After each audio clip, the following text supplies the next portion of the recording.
Sisi ni Makonde. Tunafurahika wenyewe, tunacheza ngoma na watu wote wanafurahika.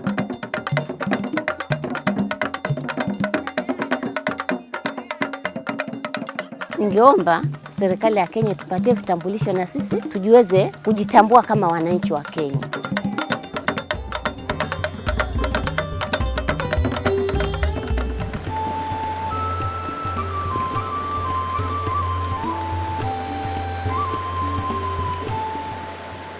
Naitwa Masera Punda. Naitwa Sabarino Sauti Dimeta. Naitwa Esther Thomas from Makonde community. People are often asked at some point in their lives who they are, where they come from, and probably what nationality they are. Majina yangu ni Richard Nyabuga. Nafurahia kuwa Mkenya. Majina naitwa Damaris Kerubo. Nafurahia kuwa Mkenya. Having a nationality is something so natural that people rarely stop to think about, and more so what life would be like without it. A situation referred to as statelessness.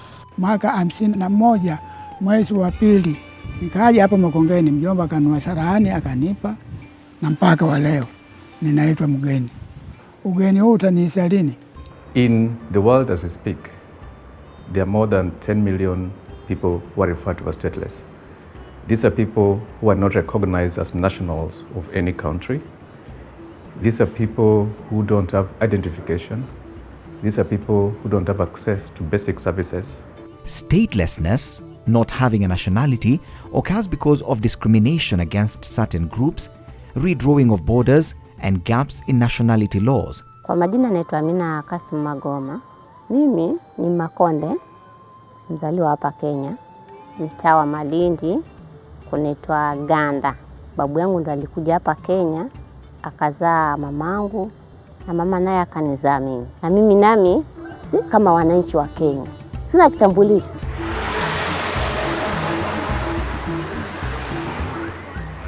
Another cause of statelessness is due to migrations from one country to another that occurred decades ago when the affected population was not able to go back. The Makonde people fall in that category. The arrival of the Makonde in Kenya can be traced back to 1936 from Mozambique through Tanzania. Their parents came as recruits of colonialists' agents to work at their sisal farms and sugarcane plantations at the Kenyan coast. Tumekuja katika miaka ya nyuma sana. Hata wazee wetu wengine wamekufia humu, hawajui hata nyumbani. Hata sisi tu tuliofika hatua hii hatujui Msumbiji ni wapi. But who are the Makonde people? Makonde people are known for their captivating traditional dances and a culture that knit them together. Tunafurahika wenyewe, tunacheza ngoma na watu wote wanafurahika kwenye ngoma ya Makonde na tisama. They are a happy lot. But behind their happy faces, there is sadness. One that has lasted for 70 plus years. Tarehe 1 mwezi wa kwanza 68. Uhuru wa Kenya ukiwa na miaka 5. Unaandikiwa ile DC. Unaenda pale ambao unataka kazi, unaonyeshwa unaandikwa kazi. Sasa ile kitu kitagabazi ile ndio sasa wewe ni kama ni kodi unakatwa kutokana na hiyo na ile kitagabazi ile DC. According to them, Kenya's first president Jomo Kenyatta promised them recognition soon after independence. But 50 years since that time, they have remained the forgotten 42nd tribe of Kenya. Sasa ulipokuja utawala wa Moi sasa ndio tukatenganishwa. Sisi wageni na raia. Sisi tukapewa vitambulisho vyetu ilikuwa inaitwa aliens. Alafu nao wakaitwa hii ya kitaifa hii ambayo inaendelea nayo. Sasa ile yetu ya aliens ile ilikuwa una nafasi nayo ya kuandikwa kazi wala ya kufanya kitu chochote. Ni kitu ya kukusaidia wewe tu ukikutana na polisi una kitambulisho unatoa ile. Kama ulikuwa unafanya kazi kampuni unaachishwa. Hatuna utetezi wowote kabisa, tukakaa kama wanyama. They are not recognized in Kenya, neither are they recognized back home in Mozambique. They are not one of Kenya's 41 tribes. They are stateless. Every 10 minutes, we have one child born who's stateless. These children grow up, and if they're not recognized, then even them, they won't have access to some of the services that anybody else has in this world. Known around the world for their art, the Makonde make a living by selling carvings to tourists. But not all are artists. Some are small-scale farmers. Michael is a sculptor.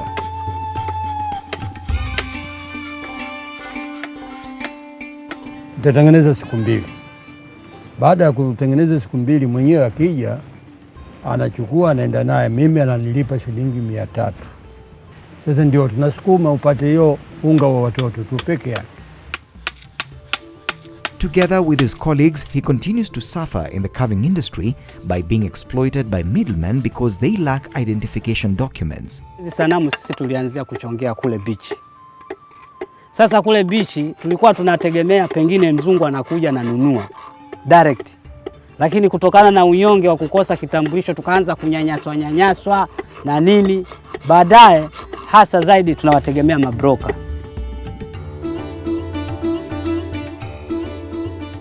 Some of the Makondes come here to craft them for us, and others do craft them at their home, and they come and bring for us here. So we buy it at a wholesale and we sell it at a retail price. And the low tourist populations visiting Kenya in recent years due to insecurity have not helped the situation for the Makonde. But they live struggling in the light of hope. Hatuwezi kupata msaada wowote kwa sababu hauna kitambulisho. Imagine nataka niende Malindi ndio nyumbani, lakini feri pale pana block, siwezi kupita, sina kitambulisho. The stateless people like Makonde live thinly. They cannot find work, get married legally or in a religious setup.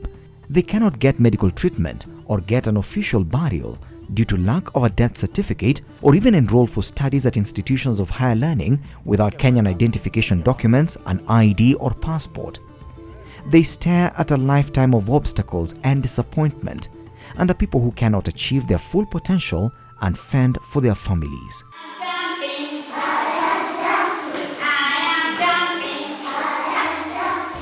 Mimi nimefundisha kwa muda wa miaka 9 na pia bado naona kambe hakuna matumaini, maana sina kitambulisho. Wengi waliosoma na wanahitaji hiyo kazi na mimi labda sijaenda kusomea.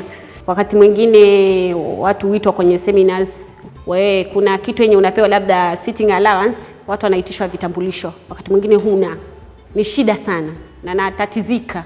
Na leo kama ningekuwa na kitambulisho ingekuwa ni rahisi kwangu mimi kwenda labda kuongeza ujuzi. It's very difficult to get an ID because when you go to the vetting, they say you are not from Kenya, and yet I've been born here, grown up here, went to school here, and everything I did in this country. Currently we have 2 PTA teachers from the Makonde community. There's a lady who is in the ECD, then there's the gentleman. He completed school a year or 2 back and he has not undergone training. So we just talked to the school management committee and they said we will give him a chance. Registration requires identity cards of parents. For the Makonde, this becomes a barrier as they do not have IDs. Exacerbating this is a distance to the registration office. Furthermore, in Kenya today, a birth certificate is required to be registered for education, among other things, leaving the Makonde children out of the system.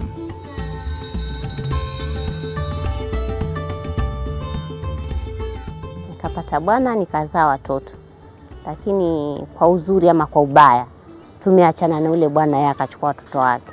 Nilizulumiwa na ule bwana, hata pia sijui nitamshtaki kwa njia gani. Alipata rafiki yangu akaniambia kama ungekuwa na kitambulisho si ungempeleka kwa haki ya binadamu. Huwa napata pesa karibu 50,000 mimi. Nazaribu hivi tu zinaisha. Je, kama ningekuwa na kitambulisho, si mimi ningekuwa naweka benki.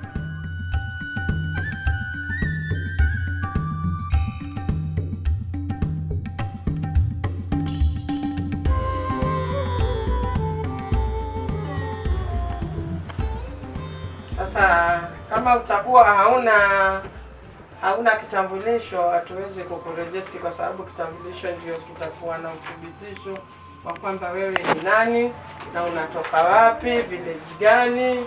Nimetry my best but sikuweza kufita hapo mahali kwa sababu sina passport wala sina ID.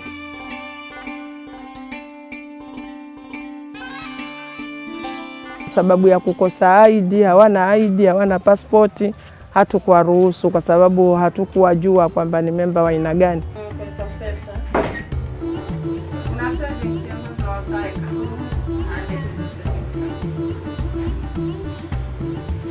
Sasa juchi hivi nilikuwa naenda Kwale sababu ya masamba, maana samba langu hata shina umenipakonya samba langu. Applications for citizenship of stateless persons should be made 5 years from 2011. 5 years from 2011, as we know, will lapse around 2016, 2017. Now this provision, no Makonde person knows. Also the law provides for citizenship by marriage. Many Makondes have been married to Kenyans. The law gives a provision for them to acquire citizenship after 7 years. This has not been the practice. While the government grapples with those who are undocumented as part of new security measures, the Makonde fear moving away from their homes. They say they have become a target for law enforcement officials. Wamenikamata mwaka wa kwanza nimepungwa hapa Kwale. Nikakamata tena nikapungwa. Waniambia nenda kwenu, nikasema kwetu mimi siendi. Back at the Makonde village, a meeting is going on. This is one of the numerous meetings that the Makonde people have had for the last 30 years as they request the government of Kenya to recognize them. And that has started bearing fruit through the intervention of the United Nations High Commissioner for Refugees, UNHCR. The most important thing is to recognize, acknowledge, find situations where you do have people who find themselves in stateless situation and resolve the situation. So as a result of that, I think Kenya is making huge steps towards resolving that issue. And globally, the UNHCR has launched a campaign that continues to try and make sure that this issue is resolved. Through a series of resolutions beginning in 1994, the UN General Assembly gave UNHCR the formal mandate to prevent and reduce statelessness around the world, as well as to protect the rights of stateless people. UNHCR aims at the full integration of stateless people into society through access to justice or development programs.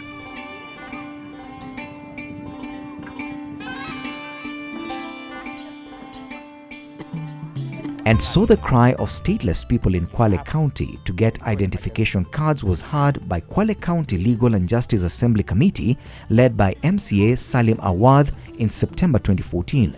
They wrote a petition to President Uhuru Kenyatta through the Senate, and the President instructed the Registrar of Persons in the area in January 2015 to start identifying the stateless people in preparation of registering them to acquire Kenyan nationality. At the end of the day, we want to issue them with the national identity cards or a national identification documents.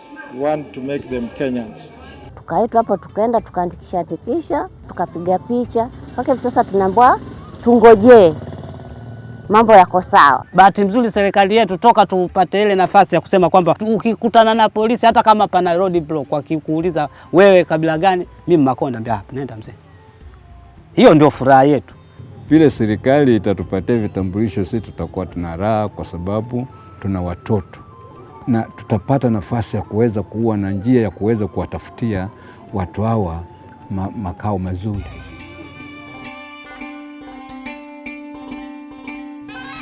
Once identified, they will go through county vetting committee before their recommendations are taken to the national government for consideration. Only then will they be registered. Niko na hopes one day tapata ID, na nikipata naona maisha yangu tabadilika sana. Sisi kazi yetu hii kusema ukweli, ingawaje ni dhaifu, ingekuwa kama tuna kibali, tungefanya mambo mazuri. Je, nikipata kitambulisho wakati wa kura ukifika, sinaenda kupiga kura na mimi ni Mkenya. Hicho kitu ndio nafurahia